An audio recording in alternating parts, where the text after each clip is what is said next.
Bonsoir Christine Boutin, Bonsoir. Merci d'être sur notre plateau. Candidate donc déclarée du Parti chrétien-démocrate aux élections de 2012. On va commenter avec vous celle d'une nouvelle concurrente et pas la moindre, Martine Aubry. Malek Bouti, bonsoir. Vous êtes socialiste évidemment, proche de François Hollande. La bataille a commencé à gauche. Mais on va d'abord parler de Christine Lagarde puisque c'est l'information il y a quelques instants, c'est officiel. La ministre française de l'économie est désormais directrice générale du FMI. Avec un paradoxe, dans le fond, elle est plus connue, plus reconnue, plus appréciée peut-être à l'étranger qu'en France. En tous les cas, moi je peux vous dire que c'est une grande joie, d'abord comme femme, que ce soit une femme qui prenne la responsabilité du FMI. Deuxièmement, une Française, parce qu'on a beau dire, quand même l'image de la France avait été un peu ternie par tout ce qui s'est passé précédemment. Donc moi je suis vraiment très profondément heureuse pour notre pays, vraiment, vraiment. Malek Bouti. Écoutez, maintenant qu'elle a été nommée, qu'elle a obtenu cette fonction, on peut lui souhaiter que succès, et puis surtout de défendre les intérêts de la France, donc de l'Europe, puisque maintenant qu'elle va être dans le vif du sujet, on ne va pas être simplement dans les comparatifs. On sait qu'on peut dire ce qu'on veut, mais Dominique Strauss-Kahn avait laissé une empreinte très forte au FMI dans une situation de crise très forte.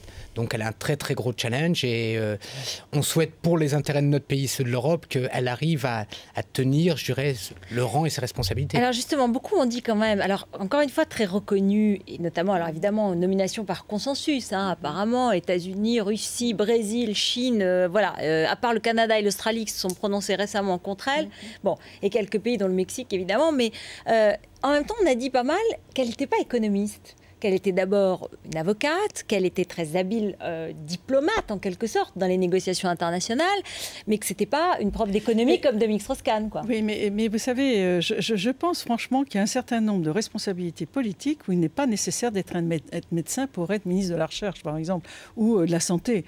Il y a des techniciens, il y a des conseillers qui sont là pour aider. Mais la décision vraiment politique, et moi je trouve que c'est plutôt la remise en main de la responsabilité politique. C'est une femme politique. Elle est devenue une femme politique. Oui, elle n'était pas du tout au début. Non, elle s'est fait pas mal engueuler pour ça. Hein. C'est quand même un trajet incroyable, hein, puisqu'elle s'est fait remettre à sa place plusieurs fois. Magnifique. Et là, c'est la vedette de la France. Je disais à Malek, quand elle a commencé comme ministre du Commerce, franchement, qui aurait pu penser que cette femme allait devenir directrice du FMI?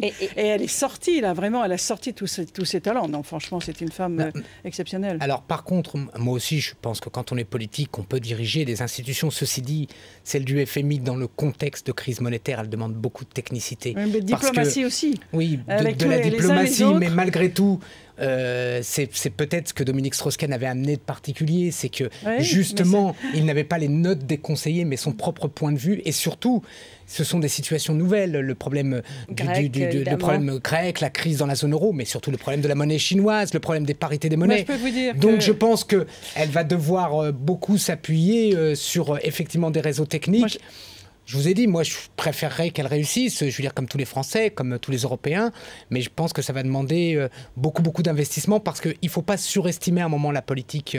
Et malheureusement, dans le domaine monétaire, les fonds de pension, les grandes banques, on le voit, ont parfois le mot plus haut que la politique. Il faut aussi de la technicité. On espère qu'elle va l'acquérir très vite. Quand j'avais rencontré DSK au FMI, là, dans le cadre de ma mission sur la mondialisation, il m'avait vraiment beaucoup parlé aussi des liens diplomatiques, enfin de la diplomatie, de la finesse qu'il faut avoir par rapport à tous ces chefs d'État, parce qu'il faut arriver à tous être d'accord. Donc ça demande énormément de qualité. C'est vrai que M. Strauss-Kahn avait imprimé sa marque au FMI, mais moi je suis absolument convaincue que cette femme, Christine Lagarde, va y arriver.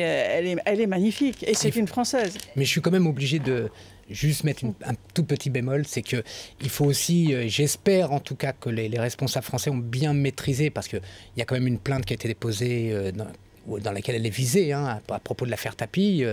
Je crois que la Cour de justice a été saisie. Il faudra faire attention parce que... Non, ça c'est pas bien. Je pense de dire que ça, voilà, il faut prendre des précautions. Mais je suis obligé de le dire. Ce sont quand même des députés socialistes qui ont pris cette. Ça c'est sûr. On posait un débat. Des socialistes qui ont lancé le débat. Oui, apparemment. Ça fait partie quand même des choses qui se disent et qui existent dans le pays. On peut pas dire. Voilà. C'est pas bien de sortir ça à un moment où justement on salue le fait que ce soit une Française, une femme qui prenne cette responsabilité. Mais je me suis permis de saluer, de lui souhaiter bon succès. Je dis simplement qu'il faut veiller, et j'espère qu'on a bien compris compris que des choses qu'on tolère chez nous sont parfois pas très tolérées à l'étranger. Voilà, c'est tout. Et au Parti socialiste, on sait de quoi on parle maintenant, n'est-ce pas? Bon, parlons de Martine Aubry et de sa candidature à présent, ce matin, décorum, fond bleu, drapeau français, drapeau européen. Je suis présidentiable, je suis présidente, je suis légitime parce que je suis déjà première secrétaire et donc je peux être présidente, quoi. Il y a quelque chose comme ça, on va voir l'image de Martine Aubry, ça c'est après évidemment sa sortie, mais je voudrais bien qu'on voit le fond, je voudrais, voilà. Et ce décorum, ça vous a frappé, Malek Bouti ? Non, pas particulièrement. Non, mais honnêtement, pas particulièrement. Je pense que c'était sobre. Et c'était en plus une déclaration très attendue, quoi. Il n'y avait pas un effet de surprise particulier. Voilà, j'espère qu'elle pourra mener la campagne des primaires comme elle le souhaite. C'est pas facile. Elle vient de gérer pendant 3 ans le parti, c'est difficile. Voilà, vous avez des soupçons ou des inquiétudes sur sa neutralité, sur la manière dont le parti va gérer cela, clairement, puisqu'elle se met en retrait, entre parenthèses, comme première secrétaire. Benoît Hamon aimerait bien être conduit comme porte-parole. Vous, les Hollandistes, les Hollandiens, vous trouvez ça bien ? François Hollande avait déclaré depuis le début, je pense que c'est juste que tout était possible, quoi. Je veux dire qu'il n'y avait pas de soupçon là-dessus. Je ne pense pas que la primaire va se jouer sur qui va contrôler le plus de téléphones à rue de Solferino. Un moment ou un autre, la politique va s'imposer. Je pense qu'on va vers une présidentielle très politique avec beaucoup de fonds pour tous les candidats et que la primaire socialiste, d'un certain point de vue, va inaugurer ce nouveau tempo. Et on verra qu'à la primaire, le look, la communication seront des éléments secondaires, en tout cas beaucoup plus secondaires qu'on l'a connu à d'autres moments, et que c'est le fond politique, la cohérence politique qui va compter énormément. Merci Moutin. Candidate donc. Oui, absolument. Je pense qu'effectivement cette élection présidentielle va être importante et qu'il va y avoir véritablement des débats de fond. Mais je me permettrai simplement, puisque vous me demandez de réagir, ça va peut-être paraître un peu futile. Mais ce qui m'a frappé, c'est que Mme Aubry avait des petites boucles d'oreilles blanches comme les miennes. Et que pour ma déclaration, moi j'avais une tenue blanche en noir, avec un liseré noir. Elle est en blanc et en noir. C'est-à-dire que nous sommes positifs et négatifs l'une par rapport à l'autre. Ça m'a beaucoup amusé. Est-ce que c'est une sorte d'uniforme des femmes, d'uniforme pour ne pas être trop féminine, pour être pour être professionnelle, ces types de vêtements comme ça, assez classiques, il faut le dire. Moi, je pense que c'est féminin. En tous les cas, je pense que j'avais une tenue très féminine et j'assume parfaitement ma féminité. Je ne dirais pas que ce n'est pas féminin ce qu'elle portait, Madame Aubry, mais c'est plus sombre, c'est moins gai, c'est noir, c'est pas... Voilà, je veux dire... Austère, bon. Mais alors, sur le fond, dans sa déclaration en un mot, Malek Bouti, vous avez retenu quoi? Qu'elle était candidate. À la primaire, oui, c'est tout. Je crois que vous n'avez pas vu autre chose, il n'y a pas d'autre chose? Non, pas d'éléments, en tout cas pas d'éléments saillants, particuliers qui ont pu surprendre. Non, pas particuliers. Voilà. Officiellement, elle a fini par dire oui.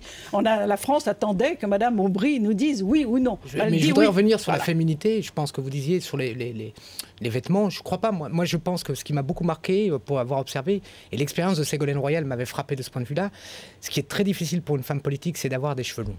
Ça, c'est quelque chose que j'ai remarqué. Les cheveux longs. Oui, mais il faut bien y réfléchir. Pourquoi, pardon, excusez. Parce que je pense que si vous regardez bien, c'est quand même, c'est pas pour rien qu'il y a une montée du voile dans certaines religions, que les cheveux restent un symbole de féminité qui, en politique, est très difficile, même chez les députés. C'est les cheveux longs, ça Non, pour moi, c'est pas des cheveux longs. Oui, je pense que les cheveux longs, Ségolène Royal sont très féminins. Et la première période, la première candidature de Ségolène Royal, mais même dans l'ensemble du monde politique, des femmes politiques avec des cheveux longs, ça reste exceptionnel. Merci beaucoup pour cette remarque d'un homme politique sur les femmes politiques. Christine Lagarde qui dit vivre donc un honneur et une joie d'être désignée à la tête du FMI. Une victoire pour la France, c'est ce que dit l'Élysée. Merci beaucoup donc à tous les deux. Le 20h de Thomas Soto tout de suite.